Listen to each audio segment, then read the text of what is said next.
Hello, everybody. So I have a question for you. What do gut instinct, consciousness, graphene, mitochondria, and investing have in common?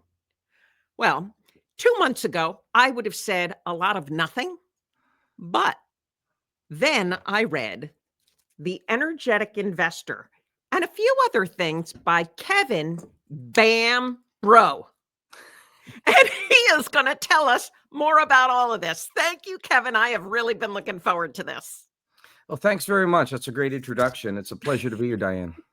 It's a lot of fun. So, where do we begin, Kevin? Because let's start with energetic investing.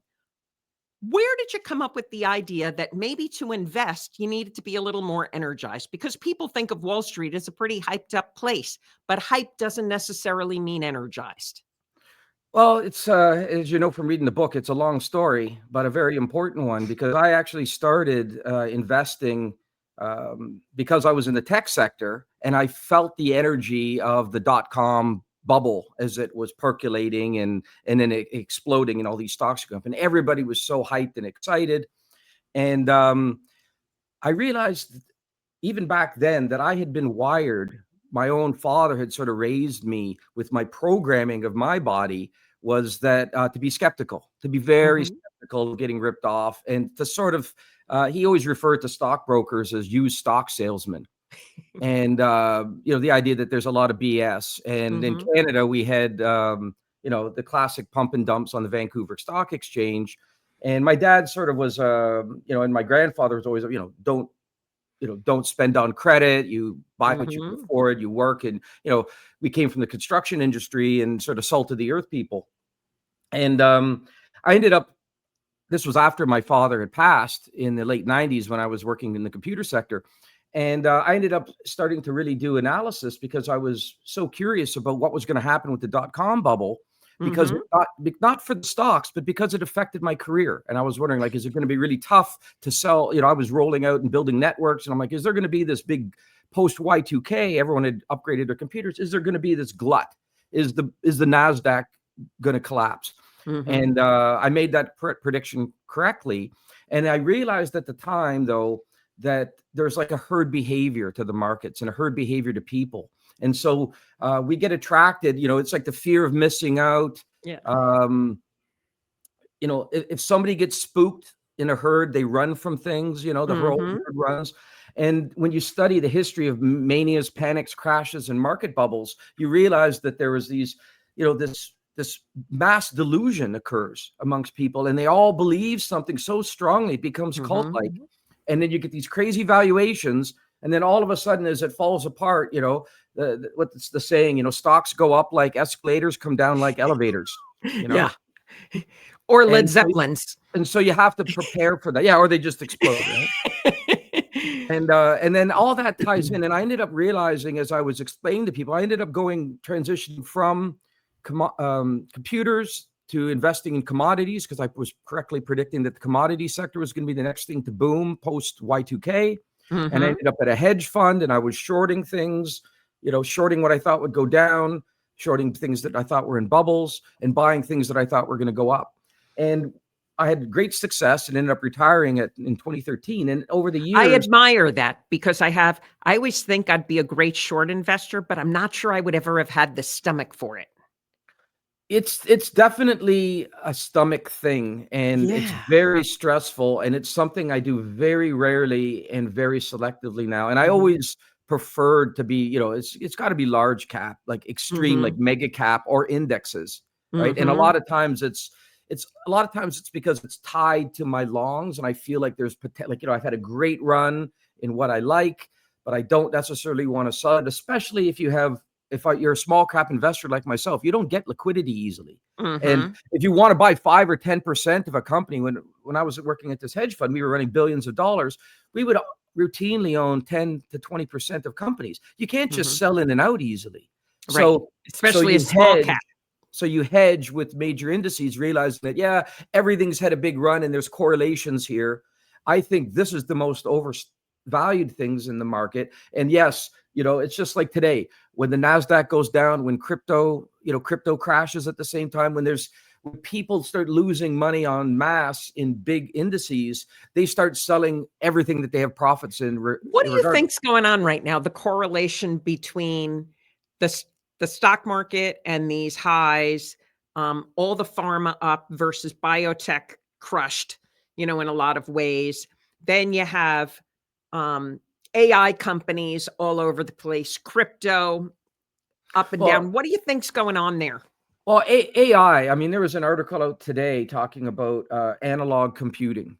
And it's something that was worked on years ago by Bell Labs, the Bell Labs organization. And it was dropped, and we went to solid state, the digital, like what we know now is like these GPUs in this whole area. And they were saying that with analog computing that potentially is going to get invested in advanced right now, you might use 1,000 times less energy, like a 1/1000th of the energy, and it could be better for AI. And there's also a couple months ago, there was articles about DeepSeek, and I wrote an article about this, and advanced algorithms really improving the performance of the AI engines, which would result in less computing power, less energy needs. It's huge, and quicker processing.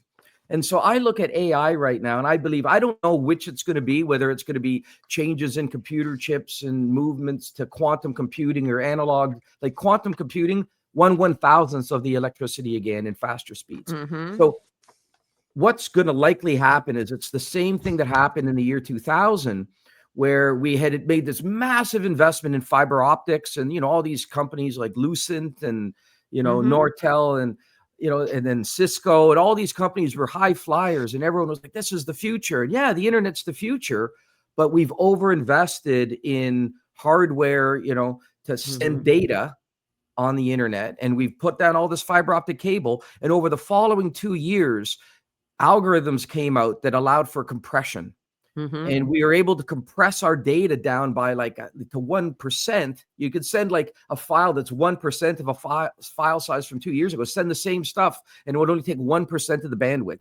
So it's like creating 100 times algorithms, it's like creating 100 times more fiber optic capacity. It then crashed the fiber optic pricing. People said there's a glut, right? Because of algorithms. And all of a sudden we didn't need faster, it happened both ways. It was algorithms plus better use of the spectrum of light when sending signals through the fiber optic cable. So the hardware advanced and the algorithms advanced, and all of a sudden there's a glut of fiber optic cable, and the prices collapsed. And then, and that massive, everything on the NASDAQ went down 95%. There was a glut of everything tech. And I see the same thing happening again, this huge investments. Everybody's like, oh, we're going to invest in you, and then you buy our stuff. Like, NVIDIA is investing all this money in these companies, and then so that they have the money to then go pay the chips. It's I look at it like a Ponzi, right? Yeah. And it's just that's how I'm seeing things now. It's crazy. And I've lived through enough of them as you have. I've been in the micro and small cap market since 1996 was when I first started to get involved with owning an investor relations firm for years, specializing in small caps. I mean, you watch these ups and downs, you watch where the money shifts and goes, and it's a whirlwind. Oh, totally. And you don't get rich owning a basket of the seven, okay? Like the biggest companies in the world aren't going to be the ones that multi-bag from here. Right. It's you have to do the work and dig down. And getting back to the original question, what I learned when I described to people what I did, how I had success over the years is, for me, when you go to a club or a concert and your hair stands on end, like that's such a good song. I get the same kind of feeling. It's because we are biological supercomputers is what humans are, right? We're cell-based biological supercomputers that are obsessed with pattern recognition. And so when you train yourself on patterns of what takes a microcap stock to become a mega cap, and so then you're looking for these patterns. Does it have, these certain characteristics, right? Which we can get into. But you look at those characteristics and you train on it. When you start to see one, you're just like, you get sucked in on it, right? It's like, that is amazing. I'm excited. The dopamine fires, the norepinephrine fires, and you're focused, and I go into the flow state. Mm-hmm. just like a cat going after a mouse. And I'm like, I'm excited. And for me, I tell people it's like hearing a song on the radio or being in a club, and everybody's like, you hear it for the first time and everyone's up dancing. You're like, Yeah. that's going to be a hit. I don't know if it'll be number one, but it's going to top 10 for sure. And every now and then you're like, yeah, that's probably going to be a number one hit, because you could just tell by the energy of the crowd and everyone's up jumping. And That when is a great visual. That's a great visual and analogy to compare that instant reaction. Do you tie that into hyper instinct? Yeah, And since you write also about consciousness, and well, I mean, I think there's yeah, there's that's totally it. instincts we're picking up on constantly.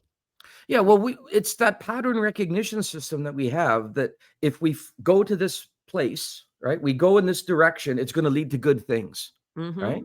And this is going to be, oh, look, everybody likes this. I like it. I can feel it.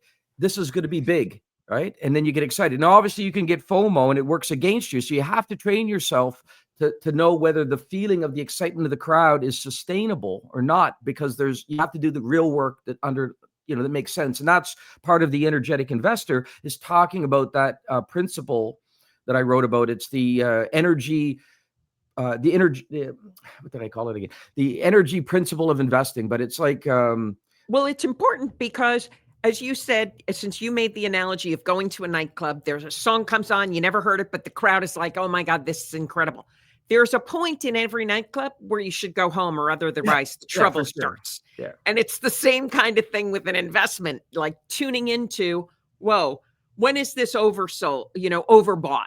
When should we get out of here, or oversold, depending on, which side of the market you're on. But there's always that point. Yeah, for sure. That's one of the keys is, and I often tell people this analogy is, I always enjoy, especially when I've been traveling on my own, is, I would wander into a club or a bar early. Mm-hmm. And I sit down, I start talking to the bartender, regulars arrive, you get to meet people, you get introduced. And if you start early and leave early, you have a great night where you've met all these interesting people. I'm shooting pool with this guy. I know that, Mm-hmm.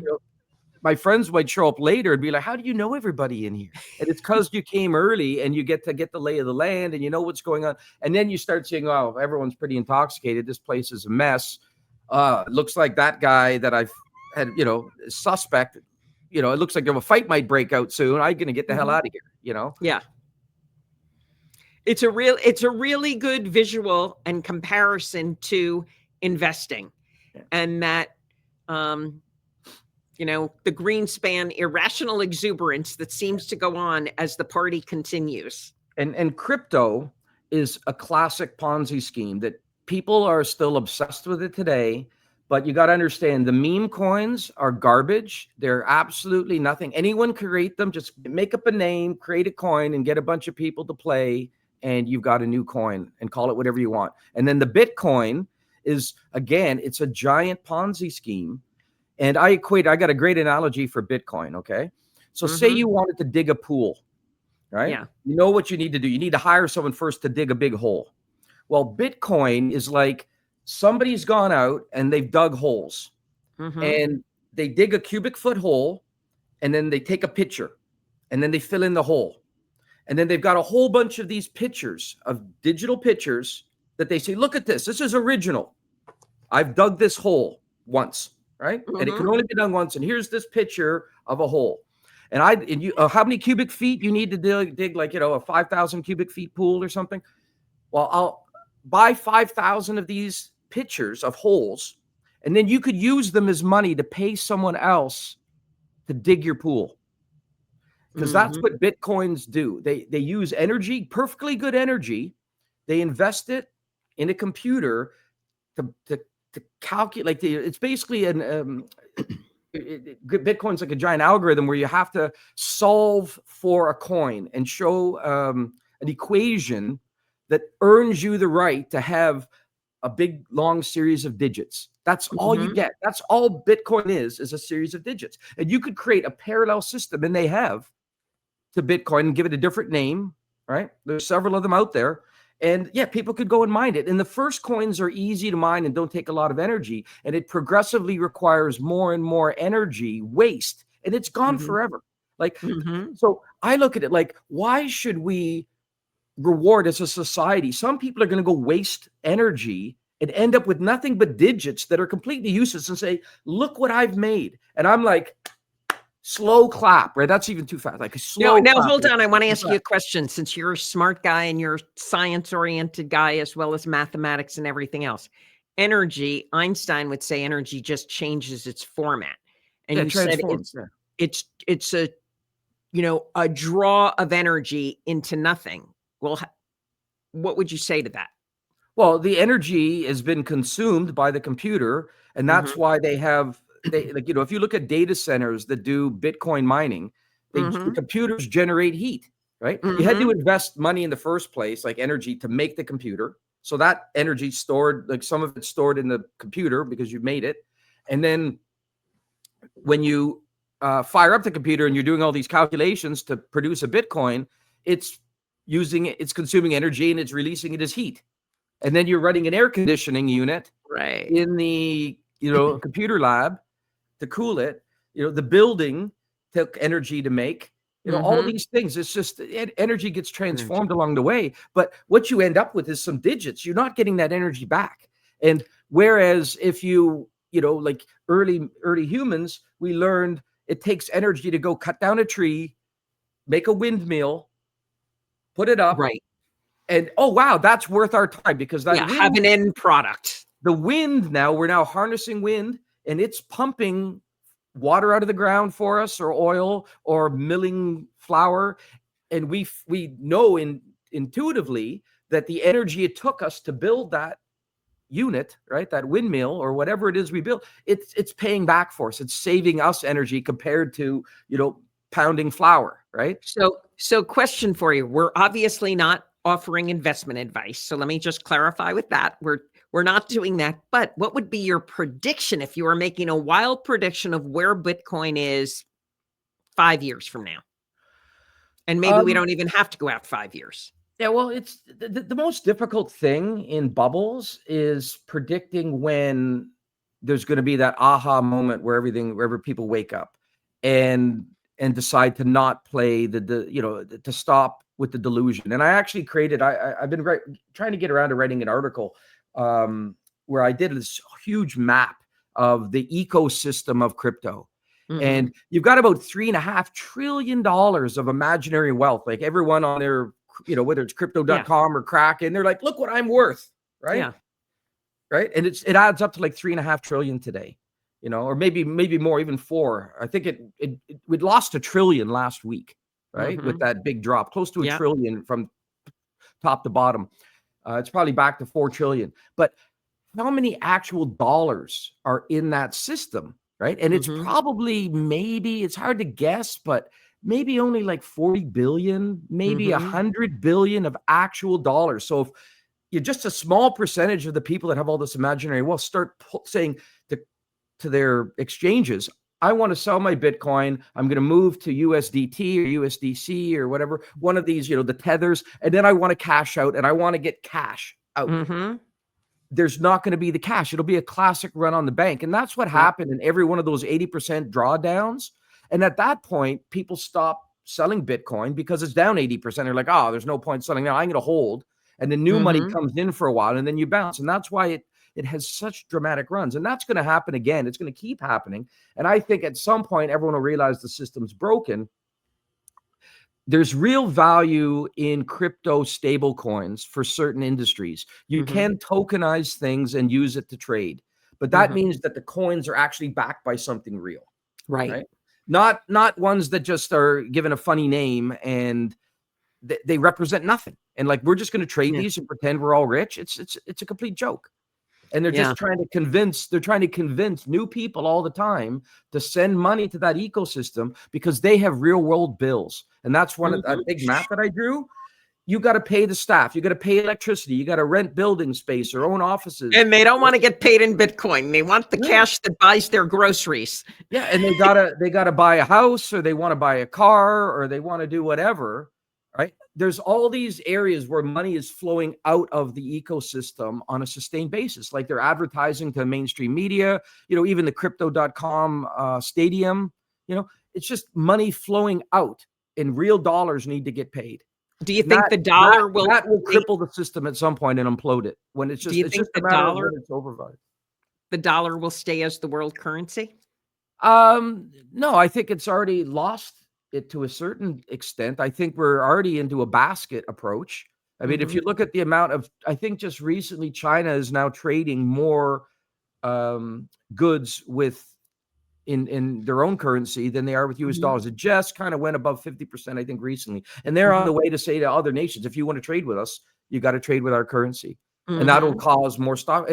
And really, in my mind, stockpiling another nation's currency is stupid. I don't care who you are. But again, why would I stockpile currency? Because they could just create it out of nowhere.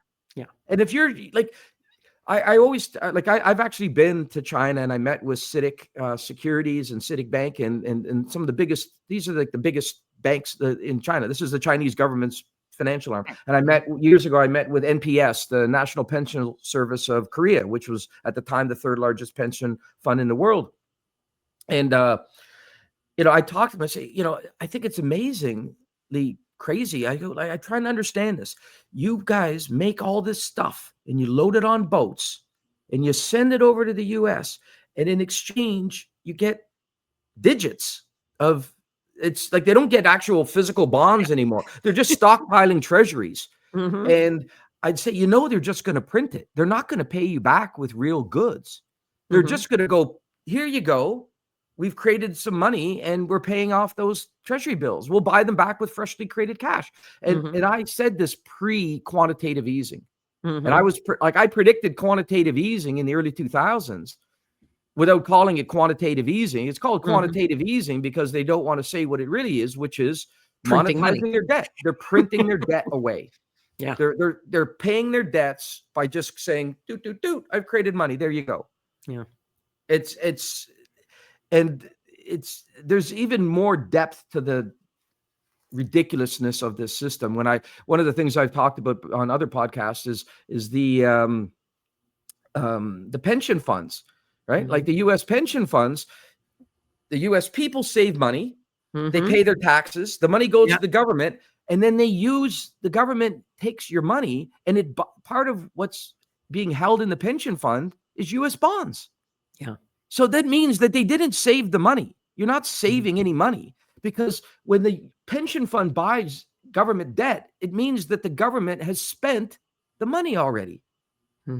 Your pension money got spent on whatever the government bills were this month when they're buying treasury bills. And that's a very interesting breakdown of the process. And then your taxes now increased because you've got to pay an interest burden. So now you're paying taxes to yourself on money you saved that went into your pension fund. It's crazy. That's one of the things I've always done, is because I'm not formally trained. Like, I dropped out of university, as you know, from my book. I didn't finish university. I went into computers after my father passed. And I studied the financial system on my own. And I always just try to break it down and go, wait a second, forget the fancy words. Let's look at the moving parts. Like, what is actually happening here? And that's what I do with crypto. And I'm like, people are always like, I don't get crypto. And I'm like, yeah, no, you do. Because it's insane. It's stupid. Right? It's a scam. Every time I talk to someone, it's exactly what I say. I say, you know what? I'm a relatively, I think I can hold my own in most conversations. When I have had countless conversations and I still walk away saying, what? No, I can only say the emperor has no clothes. Yeah. But they'll just point to the fact, well, it's gone up and look how much money I've made and I'm right, you're wrong. So shut up. Right. Yeah. And I mean, it's ridiculous. It's ridiculous. But their whole wiring, their whole premise is they've fallen in love with the vision they have that if they own these coins, it's going to go. It's going to go. This is my little precious, it's like the Lord of the Rings, oh, my precious little Bitcoin. This is what's going to give me my retirement. And I just have to believe and convince and if everyone believes this, Bitcoin's going to 1 million and I'm going to be rich. And I'm like, well, why do you deserve that? because what you've done, you group of people, all you've done is waste electricity. Mm-hmm. And you're not solving any real freaking problems here. Like, Yeah. stop pretending you are. That's such a good point. It's very interesting when you walk around and you say how many businesses there are that took or created nothing, Yeah. yet exist. And, No, and at some point, go ahead. And then I want to get to graphene, because at Yeah. some point you shifted over to commodities, and you said you started in commodities, you looked at commodities. So I really want to talk about that, because that's an interesting whole other area. Yeah, for sure. Well, the when you look at things like commodities, it's a great example of the intrinsic energy principle of investing, which is the phrase I coined in the book, because you're like, let's just take oil and gas. Mm-hmm. You're saying, I'm going to use so much energy to make drill pipe, to make drills. I'm going to drill into the ground. I'm going to produce oil or gas, and I'm going to be able to sell that, because if for more, and I'll be able to make a margin, and a significant margin. Like in the early days of oil and gas, you'd get, like, depending on the well, like 20, 30, even like in Saudi Arabia, like 70 times the payback, because they would find oil literally like bubbling out of the ground, right? Back in the old days, it was most of the biggest oil discoveries in the world were made with the human eye, right? The biggest ones, because it was literally that much oil and it was bubbling out of the ground. And so it's very cheap, low energy to extract. You pull it out, and then you have this huge amount of, so it's a big payback, right? The energy you put in to get that energy out of the ground has massive payback. And so that's a big return. And then you start looking at, so there's the commodity world, where you look at the cost, the energy that goes in, and the commodities that come out, and is there a margin, right? We want something like copper. Well, if the copper price goes up huge, every crappy copper deposit in the world becomes economic, and people will start investing energy to produce that copper from that mine. But if it's low grade and it's in a remote place, it takes a lot of energy, right? If you're talking about a deposit that's like, 0.5% copper versus 2% copper in the ground, you way more energy. And so when the price falls, the guys with the low grade go bankrupt. And that's what sort of sets the price in any commodity. We're looking to balance supply and demand, and we're looking for, during highs, CapEx, like the money that has to go into a mine, needs to be paid for. So there has to be a return on the operating costs, which is all, you could break it all down to energy, right? How much does it cost to mine, refine, produce, ship? It's all energy related. That's the operating basis. And then there's the discovery and build the actual mine. And that means that when there's a shortage, the price goes up huge. And then when there's an oversupply, the price starts dropping, and it typically drops back to operating costs, like for some producers. And then they shut down. Some of the highest cost guys will shut down during the lows of the market. And that's when I like to buy. And I figured out that's the pattern. Buy when you see depression, mines have shut down, nobody's paying for exploration anymore, nobody's valuing these properties. And so you buy in and you wait. And it might be 5 years, it might be 10, but it's worth waiting, because these things go up by 10. And sometimes I get 100 times my money return on very good deposits that I buy at the right time. And then that sector goes crazy and people overpay for it every time. Right. And so that's a cycle in commodities. And so where does graphene fit into this? Well, graphene is a very, very unique story, because graphene was first discovered in like 2004, and it was discovered by a scientist in the UK who was basically taking a piece of graphite, right, and tapping it with some Scotch tape on his fingers, and it was called the Scotch tape test or whatever, and getting little particles. Would this be graphite like thin in a pencil? Yeah. Okay. Literally, you mine it out of the ground, and graphite's really just compressed carbon. Right? Right? Coal is carbon as well. And if you press coal long enough, it goes clear, it becomes diamond. Stars are, so are we, so is meatloaf. Yeah. Everything's carbon, right? Carbon is in everything, right? And like there's carbon on your barbecue, carbon in your chimney, the soot, right? Yep. But it's got a lot of impurities in it, right? And the same thing with the graphite in the ground. has got a lot of impurities in it, but it takes, like, I can't remember the heat and the pressure and the time, but it's significant. And, we're talking like millions of years. That's what makes the graphite in the ground. The same thing as coal, right? Coal was old biomass getting pressed, right? Like ancient seabeds or fields where the grass just kept, and it gets packed in pressure, time, and then you pull it out of the ground and now you can burn it. And it's got a lot of energy in it. That's coal, right? Not graphite. Graphite's a different type of carbon, and there's a lot of impurities in it. Anyway, when he took those, did the little sampling, and then started looking at it in a microscope at the carbon, under like a very intense electron microscope, he started looking at these carbon atoms that were they're almost like snowflakes, but they're in a hexagonal shape, and they stick together in a 2D plane, and they call it it's called like a lattice. And you can think of it like a chain link fence. I like to use a chain link fence analogy.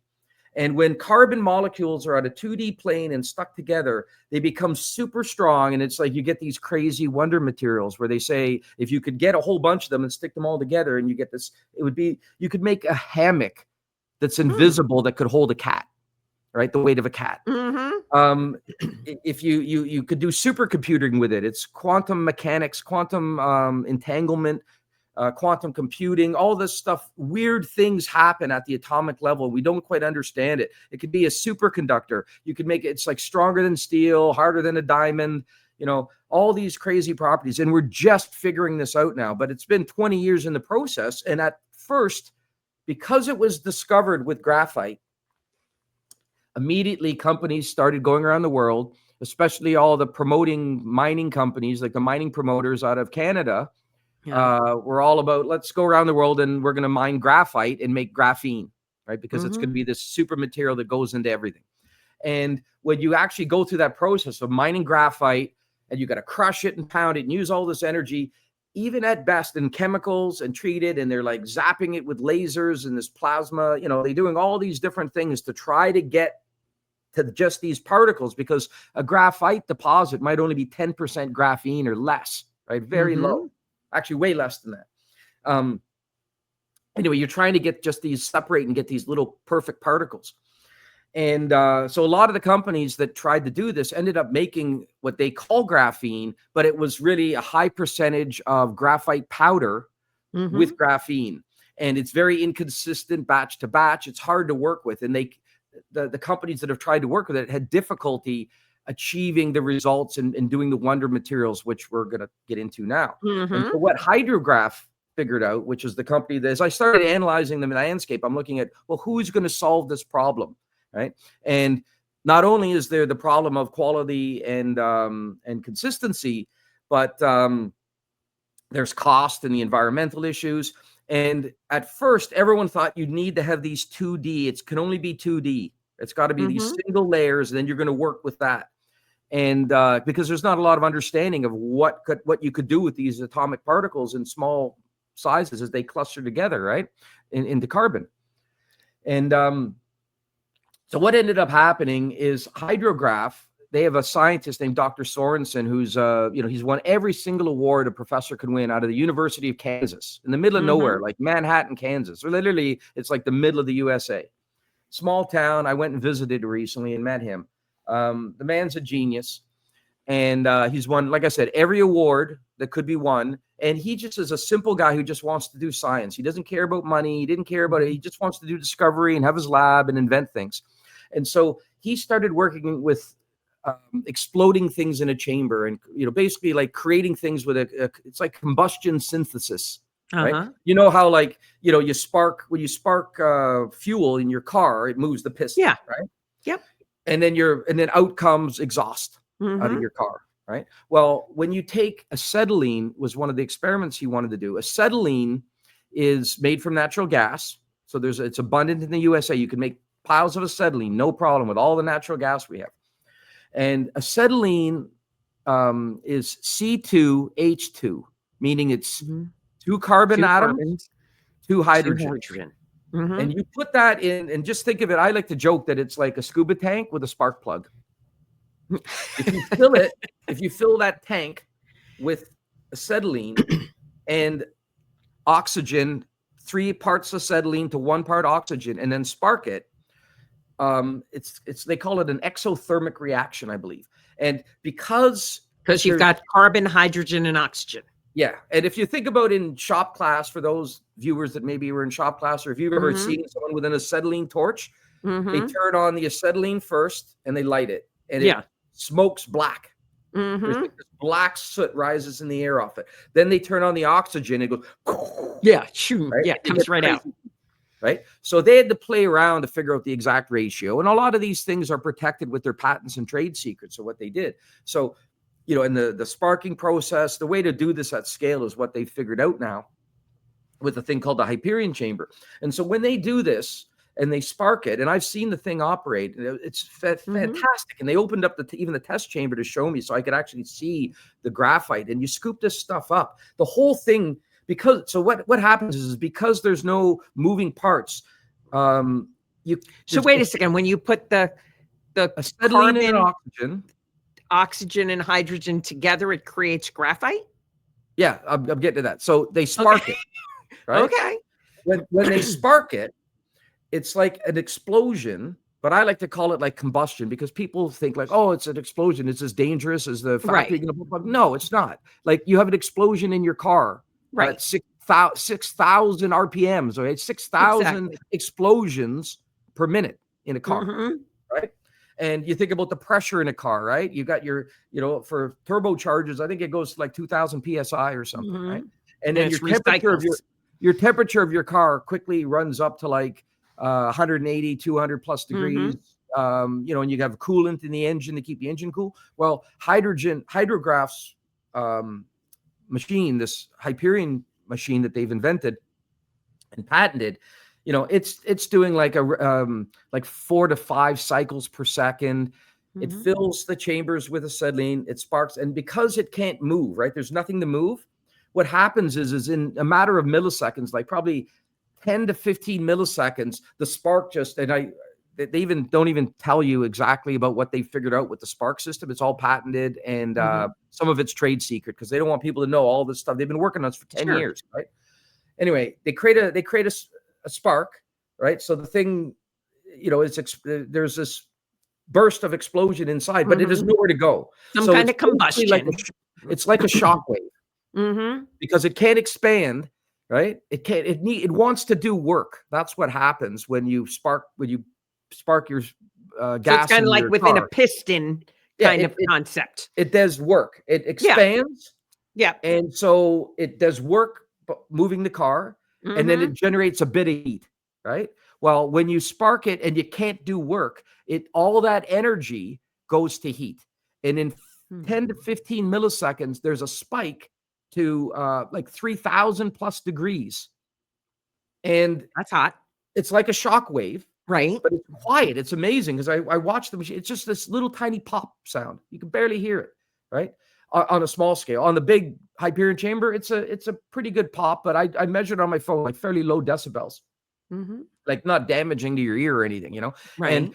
And anyway, they then flushed this material out, and I opened up the chamber, one of the chambers, a test chamber, and you can see it instantly fills. It's full because what it does is the carbon with the graphene. Or graphite.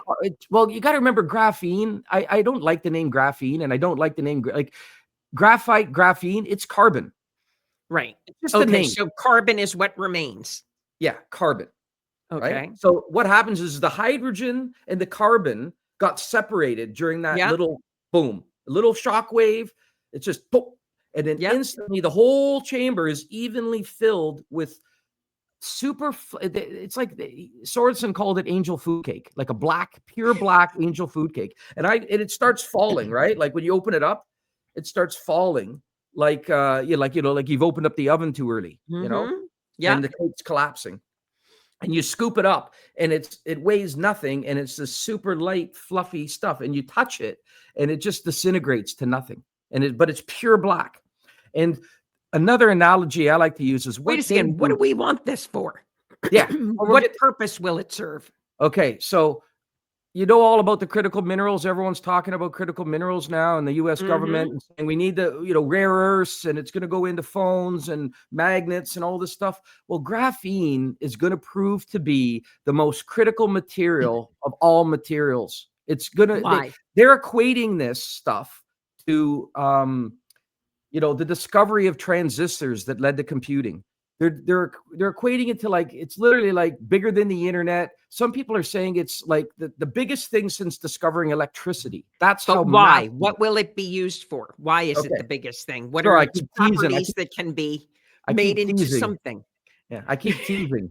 I know you do. I know. Anyway, so I'll give a couple practical examples, and I'll go through a list. Right? You take 4 grams of it, less than $1 worth, and put it into a lead acid battery. Right? They have to functionalize it and do a couple things, and then they pour it into the mix when you're making your battery. Your Stable. lead acid battery, Yeah, and it allows 47% quicker charge time in and out. So that's big. that means you're not generating. Is Like, you this think in about theory or is no, this science. it's It's been science proven. already shown to Independent work? university labs, and Mhm, some of it's with some of the stuff I'm talking about will be done by university labs. mhm. Other work has been done by companies doing testing to make, because they want to make the new battery, right? Right. They want to make recyclable batteries that last longer, charge quicker.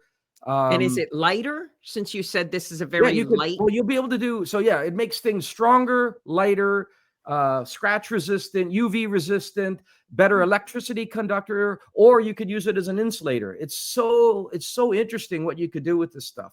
You won't believe as I go down the list, but Well, you I'm got to remember curious when you because when you first mentioned graphene, it brought me back to like this is really going way back into the late 70s when the first graphite tennis rackets and racquetball rackets were yeah, introduced. yeah, And, everyone was talking about the flexibility of it, the yeah, lightness, the this, the that. And then it became a whole new industry. So when you yeah, were talking about, this, it really was like, I want to yeah, explore where this is going now, 40 sure. years later. So you could use graphene is better than graphite, right? Mm-hmm. So when you put graphene, if you could make a hockey stick or a racket that won't break. The guy will, Mm-hmm. when they get angry and they beat it on the ground, it won't break anymore if they made it out of What's graphene. the difference between graphite and graphene? Well, graphite is just it's like it's carbon, often with impurities in it. Mm-hmm. But this is where I go to the snowflake example. You could Okay. say snow is pure water. But Yeah. we know, right? And whatever they say in Iceland, there's like they've got 100 different words for snow or something like that. We know that if you go skiing and you see the man-made snow, it's very Mm-hmm. granular. It used to be extremely granular. And you Yes. pick it up and you're like, you try to make a snowball You and can't. it falls apart. Yeah. And some snow days, right? The kids go out, they pick it up, and you go to make a snowball, you throw it, it falls apart. It Mm-hmm. won't bond. Well, Right. Hydrograph's graphene, real graphene, is like the best snow day ever, right?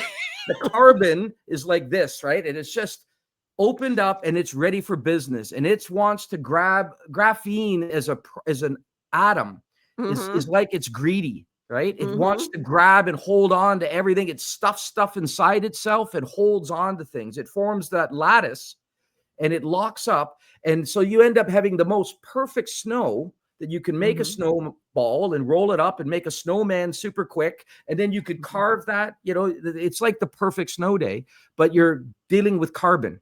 Got it. And so you start adding it into something, Good and visuals. because it's that lattice, electricity can move through it very well. It's a better conductor than copper. And so Hydrograph has patented, and this is proven, tested stuff. They could do printing of ink with a machine. Will print ink on circuit boards better than, so it'll be like You're corrosion. Canadian. Did you ever come across the stuff Tom Asenbury worked No, on with electroplast? Because no, he I don't was think so. No. taking plastic and I think it was graphite at the time, plastic and graphite, and merging them together and conducting electricity Yeah, you could do through that it. with Yeah. graphite. You could do Yeah. that with graphene, right? But you could actually take the graphene And if you put the right amount into the right mix of polymers, right, like plastics, you could make it bulletproof. So you could end up with lighter bulletproof plastic. You could make so you think about all the things like, that are plastic that you leave outside, like plastic furniture or like motor covers. They fade with the sun, right? Yes. If you add in a tiny bit, like we're talking less than 1% by weight, graphene added to that, it'll last longer, be stronger. You can make it thinner, meaning less plastic required, and it won't UV fade. How expensive is it to bring this to all these different potential uses? Well, like I was saying, it depending on how you look at it, Hydrograph can make a lot of money selling it at what looks to be expensive, but you got to remember it's so little required. You're talking about, when I say 4 grams going into a lead acid battery, like your car batteries say $200. You put in 4 grams, which would be about $1 worth. And then that battery now is going to save energy every time your car starts up, moving in and out as you move electricity in and out. And it'll work for electric vehicles and golf carts and everything, means less heat, right? Like you think about how batteries get hot when you use them. The more efficient the battery is, the less heat. You don't want to make a battery go hot. You want to get electricity in and out and spin the motor, right? So the more efficient you make it, the more energy you save. And then that means the less heat, hot and cold, makes batteries break down and wear out. So now that dollar in your $200 battery is going to make it last at least 50% longer, if not double the life of it, right? So, and when you're using it, you're saving all this energy. So I think I calculated using AI. I tried to do some estimates, and I was saying that the value payback on that dollar invested in the battery over the life of your car battery would pay back like 11,000% or something like that. Energy return on energy invested. So who are the competitors in this space? Who's trying to advance this graphene? Well, there's a lot of graphene companies out there, but like I said, most of them are using different processes like mining graphite. And when you try to mine graphite and turn it into graphene, and there's other guys using what's it called, methane gas, and trying to crack it with plasma and with plasma lasers. And it's like the energy that is required to do that, it's like multiples of what Hydrograph has. Because the other thing with Hydrograph is not only do you get the carbon, that pure carbon, it's 99.8% pure. And they're the only company in the world right now that can say that they can produce this material that is 100%, they call it SP2 hybridized. That's the snowflake effect. Okay. It's SP2 bonding. It's hybridized fractal graphene aggregates. People need to read up and understand what that means. It's 100% crystalline. And I use another example. If when you go hiking or you're in a farmer's field and you get burrs, the burrs? Yeah, that stick all over you. Right. And the same thing, I could say, there's companies out there saying like, when we make graphene, it's 100% or nearly 95% carbon. Well, that's not good enough, because if you want to use graphene to say make an important battery, like a lithium battery enhanced with graphene, so it's going to have this quick charge in and out. Well, we know what happens with batteries. Sometimes they blow up, right? You know, and they don't let you take them on airplanes, and they're worried about it. And it's because the batteries, as they wear and they get flaws in them. And if you have graphite powder, just a little impurity, it means that lattice isn't going to form. And if you end up with clumps inside your battery of powdered graphite, right? Or any impurities, if it's not 100% sp2 bonding and 100% crystalline and completely dispersed, you're not going to get that bonding, which will allow the battery to be safe and last long and have all those properties. You risk damage. And the same thing would happen if you can you can put it into Kevlar, and you can make nylon. Now imagine making a bulletproof vest. They say you're going to be able to make bulletproof vests way lighter and better, but you can't have a risk of flaws. You don't want that tennis racket to break. It's not a big deal if you break a tennis racket or a hockey stick, but you don't want to have a coating on a plane, or carbon fiber. If you're going to enhance carbon fiber with it, you don't want that to crack and break, because it's catastrophic, right? Okay, so everybody's going to have to follow you and do a lot of research on that. We only have like 10 minutes left. So Sure, I want sure. to get to your consciousness and mitochondria theories that I read over this weekend. Sure. Yeah, that's We a got to real cover a lot deep, here, Kevin. that's a real deep subject, and it's And we've only got about 10 minutes for it. yeah, well, it's such a complicated thing, but what we need to understand is, and we look at our neurons, and we look at, and I encourage people, obviously, I think my book's gold, and the people that have Mhm. read it have given me a lot of great feedback, and some You have a people even lot of said good it. info in it. They even And we say are it's the best talking book about they've the book, ever. The They even said Energetic it's the best they ever Investor. read. Yeah. Anyway, one of the things I talk about is we don't really have free will, right? Mhm. At our subconscious level, we've now determined our consciousness, things come from our subconscious into our conscious, right? Mhm. An instinct, a drive, a feeling, right? And it's our neurons clustering and doing work. And one of the ways I like to talk about what our cells do, and there's another term, it's funny, it relates to graphene because it's a fractal. And we Mhm. know that there's fractals everywhere in the world, right? Like you look at the tree branches, right? And then you look at the tree leaf, right? And you look at how, in nature, there's a lot of things that it's what happens on a small scale happens on a big scale, and it works its way up. And so if you think about human interaction, when we have a whole bunch of people, say you go to a conference and it's early in the morning and people start trickling into that conference and they cluster up with people they know and they start Mhm. talking in groups. That's like us waking up in the morning and neurons waking up and starting to, oh, what day is it today? Oh, I got to go to Mhm. work. And, oh, and we like to think we're in charge, but we're actually responding to signals, amplitude and frequency of signals being sent between clusters and groups of cells. And Mhm. so one of the things that wakes me up often most mornings now, as I'm 55, I wake up around 5 o'clock, because some cells down there tell me my bladder's full and it's time to go empty it. Right. Mhm. And they send signals to wake me up so I don't pee the bed. Well, I'm 10 years older than you, and I look at things a little differently. I believe in free will. I think you have biology, and biology certainly has an impact, but I also believe in free will because there's a point at which you can process everything and you Yep. still have to make a decision.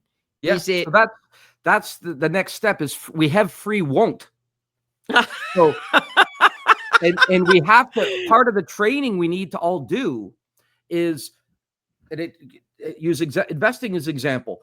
Wow, that's really exciting. I feel like buying. Hold Mhm, on a second. mhm, Another part of your brain is trained. Wait, let's mhm. review this and let's use Uh-huh. other circuitry, right? Let's use other neurons and let's check the math on that. I'm going to, the excited part, the emotional part of me says this is great, but I'm going to now use my analytical functions to Mhm, dig in and do some more research and make sure that this is all checks all the boxes, that I have rules that I've established, that, mhm, you know, like I talk about in the book, it's pattern recognition.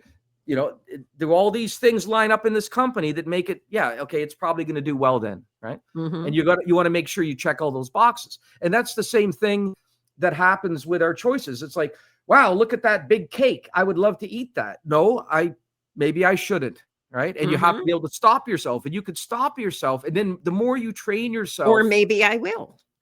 or maybe you will, right? In moderation, totally fine, right? It's just that you don't want to find it, the idea is you want to look at what you're doing and then make decisions like, where is this leading? Is this leading to good Mhm, things? And that's mhm, manifesting, right, as well. mhm, But just to finish up on that whole crowd idea, you think about the conference center and all these clusters, and a group gets excited over here and starts being very loud and boisterous, right? Well, they're going to get the attention. All of a sudden other groups quiet down and, what are they laughing at, right? That's how, when we have one region of our brain get really excited, other areas drop away, and then when we get our whole attention, that's the flow state. That's when we're in the zone and we're super dialed in. And now we're using all of our capacity to focus on what we determine is an important task. mhm, And the interesting thing is that amplitude and frequency relates to like your meditation and stress. And if you've got too many things, it's like your computer with too many applications open and you're mhm. trying to flip from one to the, you can't do any real work. And so sometimes you're like, wait a second, I want to write this book. I'm shutting all these applications. I'm turning my phone off and I'm just using Microsoft Word or whatever. And I'm going to type out my manuscript. Right. You have to do that work. Otherwise you're not going to get a good result and get things done. And it's the same thing in our lives. If we're scrambling and we're too erratic, cortisol levels rise. We're not able to focus and use the full capacity. This area of our brain's worried about this thing and this. Oh, I need to remember that. And you got to learn to breathe, slow down, and regroup.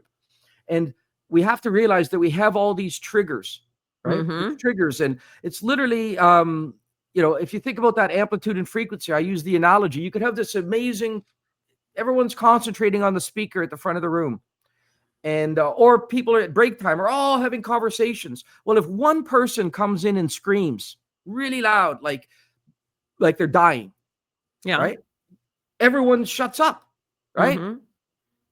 It's that signal, that amplitude and frequency of a shrill from somebody grabs everybody's attention. Think about that. A few cells in our ears sense that sound wave and trigger us to stop what we're doing and look over there because there's a threat. And that happens when there's a flash of light, which is energy, a sound wave, a boom, thunder. And then if it's a growl, if it's, something that's intense. And I actually talked to my daughter. She says that if she's walking down the street and she hears a deep man's voice in the dark at night, if she was in an alley and she were to hear a man's voice, it would immediately make her hair stand up on end and make her nervous. Right? There's innate programming in our epigenetics where we are either attracted to certain sounds, some trigger fear in us, and they say things and it's all tunable because we see a rattlesnake and for the rest of the day, if we're walking around in the woods and we hear rustling in the leaves, it could be a chipmunk. We're now on high alert. Yes. Because we've seen a snake, we're now it's like we've tuned ourselves and said, hey, ear cells, be alert.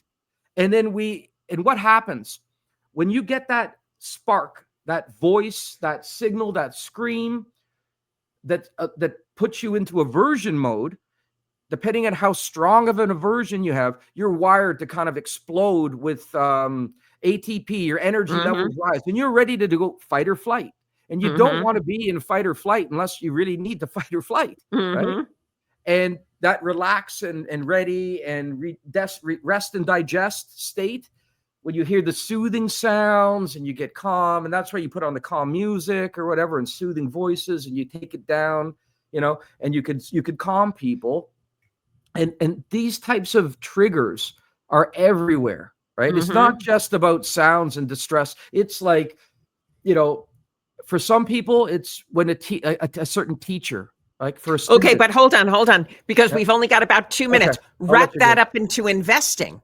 Wrap that sensory into investing as a conclusion. Yeah, in my book, I talk about wiring ourselves so that we're